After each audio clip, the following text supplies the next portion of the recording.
Baby, এই ল্যাংড়াকে না পরে থাকতে দেখতেই ভালো লাগে, দাঁড়াতে দেখতে ভালো লাগে না। একদম ঠিক কথা বলেছো তুমি।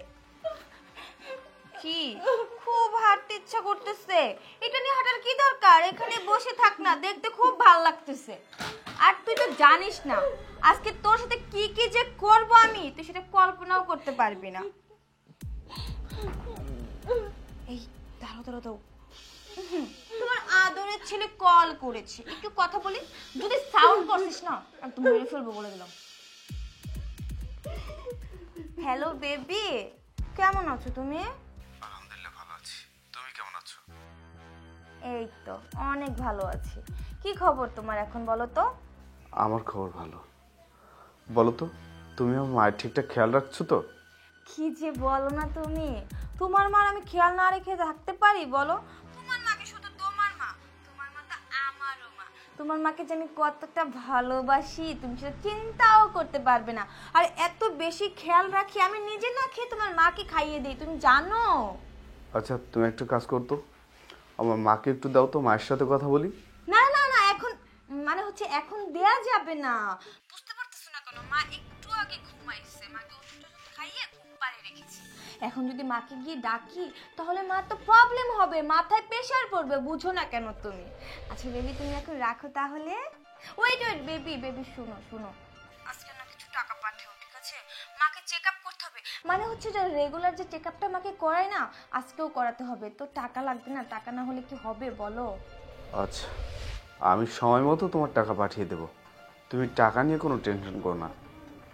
ওকে, আমি রাখি। বাহ বেবি, তোমার মাথায় এত বুদ্ধি!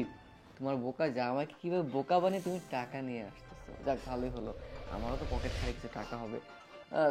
যাই হোক, ইয়ে করো যে দুষ্টামি করতে করতে না আমার খুব ক্ষুধা লেগে গেছে, তুমি একটু খাবারের ব্যবস্থা করতে বলো না। ওকে বেবি, নো প্রবলেম, আমি তোমার জন্য এখনই খাবারের ব্যবস্থা করতেছি। আই বুড়ি, যা বাইরে গিয়ে তোর স্যারের জন্য নাস্তা নিয়ে যা। আনবে, তবে ওই বয়স্ক মহিলাটা না। ওঠো মা, আমি নিজে গিয়ে নিয়ে আসবো। মা, বাসা, তুমি যে আজকে চলে আসলে, তোমার না আগামী মাসে আসার কথা ছিল? হ্যাঁ আমার আগামী মাসে আসার কথা, কিন্তু আমি একটু আগেই চলে আসলাম তোমাদেরকে সারপ্রাইজ দেবো বলে। ভাবলাম যে দুদিন পরেই তোমার বার্থডে, একটু আগে যাই, গিয়ে তোমাদেরকে সারপ্রাইজ দিই। কিন্তু তোমাদেরকে সারপ্রাইজ দিতে এসে তো আমি নিজেই সারপ্রাইজ হয়ে গেলাম। আমি কি দেখলাম এটা? তুমি আমার মায়ের সাথে দিনের পর দিন অত্যাচার করে যাচ্ছ। আরে আমি আমার ফ্যামিলির জন্য বিদেশে গেছি, প্রবাসে গিয়ে কাজ করতেছি শুধুমাত্র আমার ফ্যামিলির জন্য, তোমার জন্য, আমার মায়ের জন্য। অথচ তুমি কি করলে?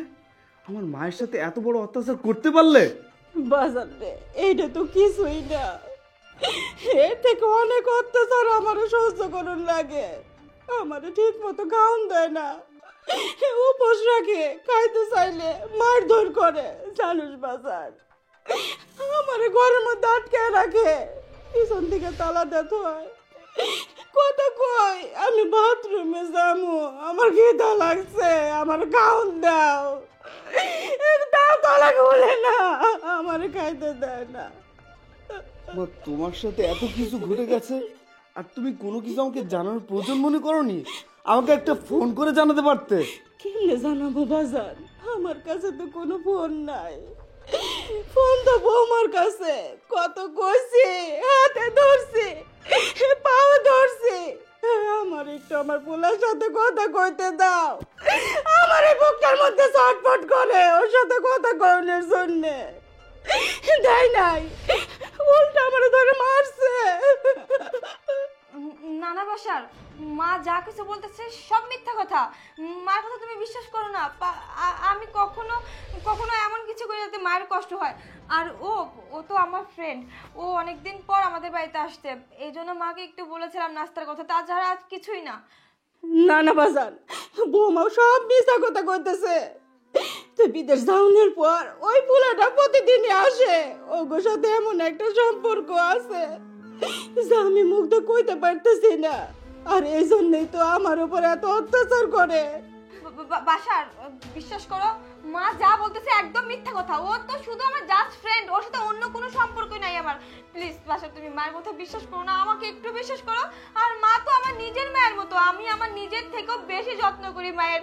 মা দেখো শুধু শুধু আমার নামে মিথ্যা কথা বলতেছে, তুমি মায়ের কথা বিশ্বাস করো না প্লিজ। ব্যাস, অনেক হয়েছে। তোমার নাটক আমি অনেক সহ্য করেছি, তোমার নাটক আমি অনেক দেখেছি। তোমার এই নাটকটা না বন্ধ করো। তুমি কি ভেবেছো আমি কোনো কিছুই জানি না? আমি সব কিছুই জানি। আমি দরজার সামনে দাঁড়িয়ে তোমার সব কিছু ভিডিও রেকর্ড করে রেখেছি। তুমি আমার মায়ের সাথে ঠিক কি পরিমাণে অত্যাচার করেছো। আর আমি বিদেশ গিয়েছি কিসের জন্য? প্রবাসের দিনের পর দিন, বছরের পর বছর কেন পড়ে আছি? শুধুমাত্র তোমাদের জন্য, আমার মায়ের জন্য, যাতে করে তুমি একটু ভালো থাকো, আমার মা একটু ভালো থাকে। অথচ তুমি ঠিকই ভালো আছো। আমার প্রবাসের টাকা নিয়ে তুমি তোমার বয়ফ্রেন্ডের সাথে লীলা খেলা করছো, তাই না? আর আমার মাকে রেখেছো কষ্টে, আমার মাকে নির্যাতন করে যাচ্ছ। তোমাকে যে আমি কি অবস্থা করব তুমি সেটা নিজেও বুঝতে পারছো না। বাসার প্লিজ তুমি আমার কথাটা একটু শোনার চেষ্টা করো। Shut up! একটা কথা বলবে না তুমি। এখন যে তোমরা নিজেদের পায়ে দাঁড়িয়ে আছো না, একটু পরে নিজেদের পায়ে দাঁড়িয়েও থাকতে পারবে না।